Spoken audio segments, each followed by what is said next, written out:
Welcome to this STB-1 replay. The STB-1 in this one is being played by Cheezix, and he's currently a member of Clan Super. While this match was played, he was still in another clan, and he sent it to me asking if I would check it out and possibly make a replay of it. And so here it is. It's a really good match in the STB-1, showing how to, I guess, best use it in engagements. You warned up front that the start of the replay would be a little bit slow and boring, which is true. There's not much happening the first few minutes of the replay. Their enemy heavy, or their heavies, are pushing the left flank to the pass where usually all the heavies go to brawl on the left side of the map from this direction. And the TDs are going to the right, while the mediums take up positions in the center to see if they can actually snipe something.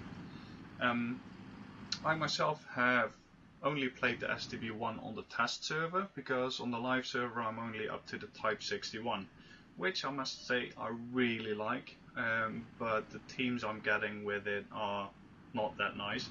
I mean, currently I've got something like an 58% win ratio in it, which is not too bad, but it feels lower.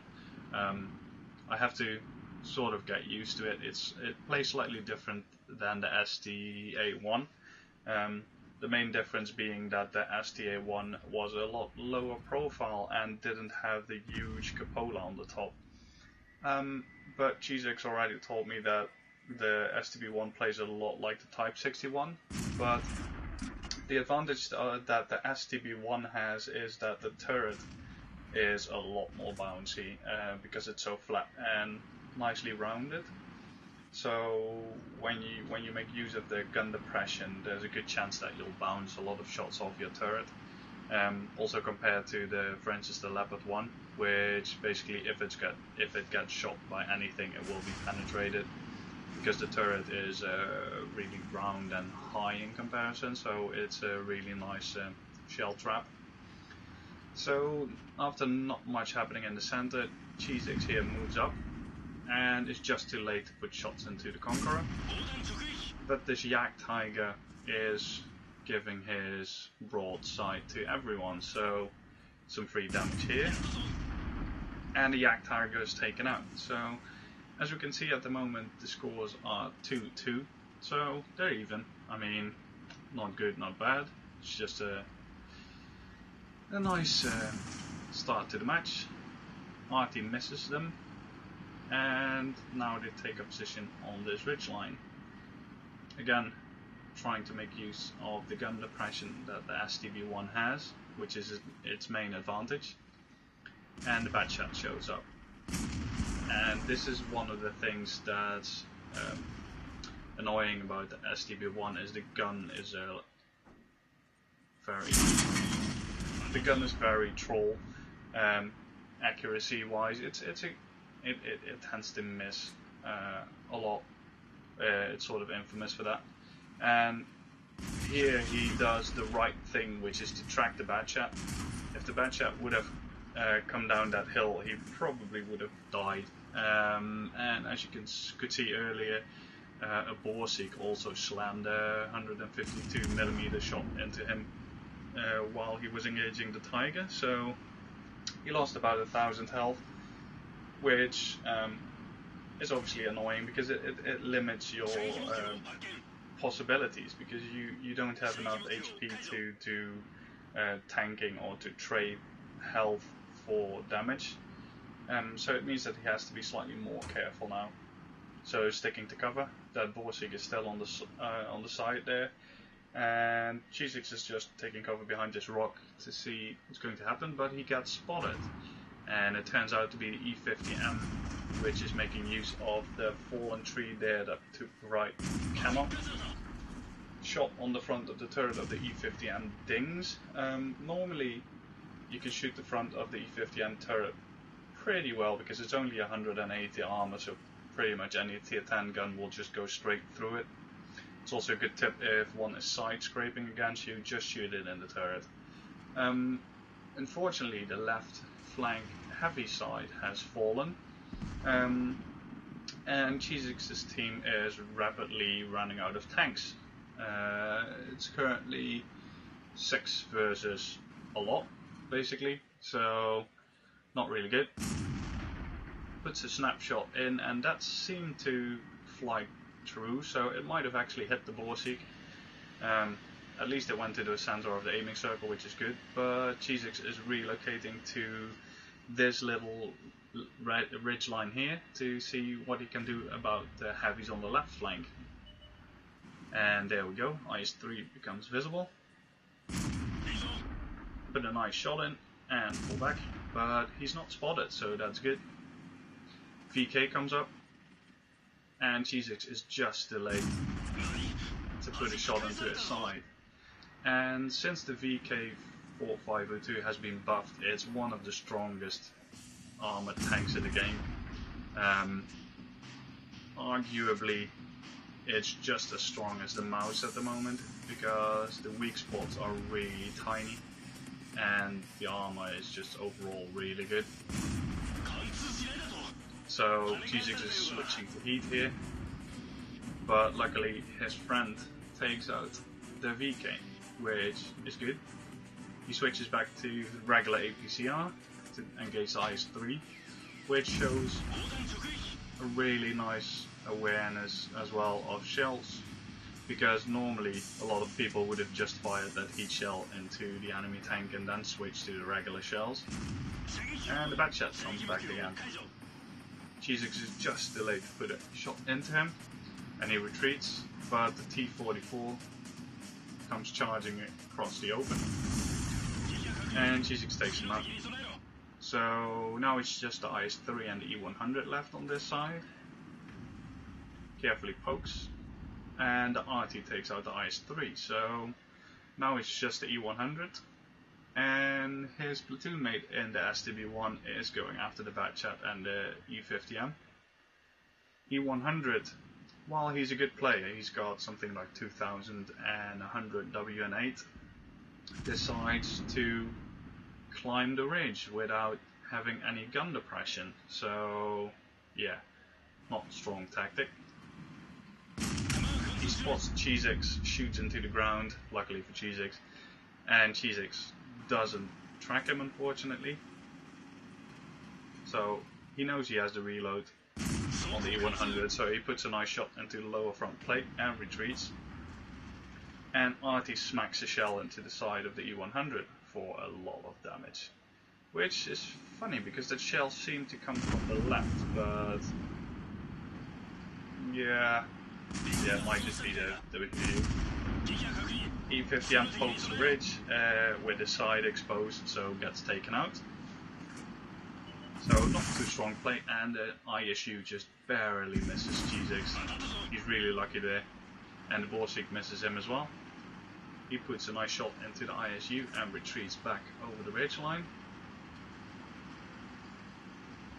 So now it's just these two STB-1s against 3 TDs and an RT. Well, they've got the RT still, but he's now in a position where he can't actually put effective fire down. And Cheezix does something interesting here, because I've never actually gone to this little flank. I mean, I've attacked this little dip here from the other side, but I've never actually played on this side and been in this dip.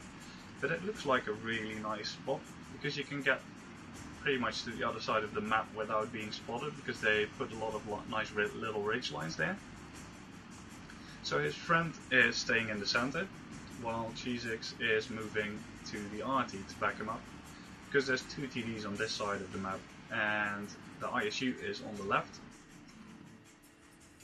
And Cheezix managed to put a nice shot into him, and the ISU moves up and dubs his friend in the face. So that's unfortunate. And again, troll accuracy, it misses the ISU, even though it was filling a lot of the aiming reticle. And this is unfortunate, because now it's 2 against 4. Which, yeah, is not good odds, especially not with so many 750 damage guns in play. Cheezix uses auto aim to slam one into the Borsig, and luckily the Borsig shoots into the ground. And the great rate of fire of the STB-1, which is one of the other advantages, makes sure that he can actually take out the Borsig without taking any damage in return, which is good. So now the odds are 2 versus 3. Still 2 ISUs, which are not tanks to make fun of. They've got really nice guns, and yeah, really good penetration. So what he now needs to do is make sure that he spots them before they spot him. So he's making use of the many rocks and bushes that are on this spot of the map to see if he can spot something. ISU was last seen there, but it doesn't look like he's coming over the ridge. So he's not as dumb as the E100 was. So Cheezix pulls back a little and decides to take a look again on the other side of the map, because now he's got to take into account that he's got multiple angles where they can actually come from. And there's one ISU coming over the ridge, puts a shot in and keeps going. The ISU can not put the gun on him, which made him manage to get away. He kills one ISU and the other one actually showed up from the other side, so that was really good timing by both ISUs actually. They came over the edge both at the same time, so Cheezix could only focus on one, and unfortunately the other one took the RT out.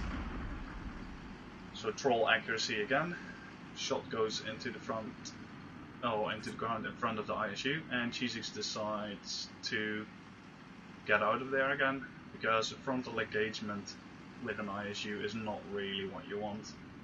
So again, he makes great use of the terrain here to try and go around the ISU, which decided to run down the hill. Cheezix spots him and he gets spotted as well, and he puts a shot into the ISU, and now the problem is that he's within 50 meters of the ISU, so he will be spotted all the time. You can see the little circle on the minimap, and that's basically the forced detection range. If an enemy tank gets within that range, it is automatically detected, and you are automatically detected even if there's a million bushes in front. So what he does is he breaks contact and then he goes around again. So we don't know what the ISU is doing, but he's coming over the edge, and Cheezix managed to put the last shot into him, killing him. So that's 5 kills, and now evasive maneuvers, because the artillery is still in play, and luckily the artillery misses. And yeah, that was a really good engagement. As I said at the start of the replay, it was a little bit slow, but the fight really picked up towards the middle and the end. So it demonstrates perfectly well what the STB-1 is capable of, and I can certainly learn something from this play for my Type 61, because the problem is as well, I'm far too aggressive with my Type 61, always at the front line, and that simply doesn't work when you've got no armor.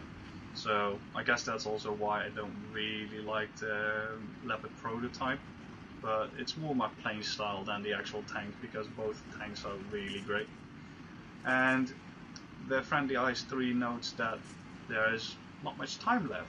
There's barely a minute left, and Cheezix is going to the left side of the map, because I guess he thought the arty fire was coming from here. I didn't pay attention to where the arty was shooting from, but he must have had his reasons to go to this side.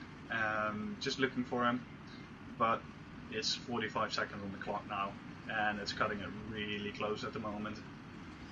So he moves back and loops back to where all the heavies were killed, climbing up the hill. Maybe he can see him there, maybe somewhere in base, but he's not. He's on the right hand side, and he gets spotted by the arty.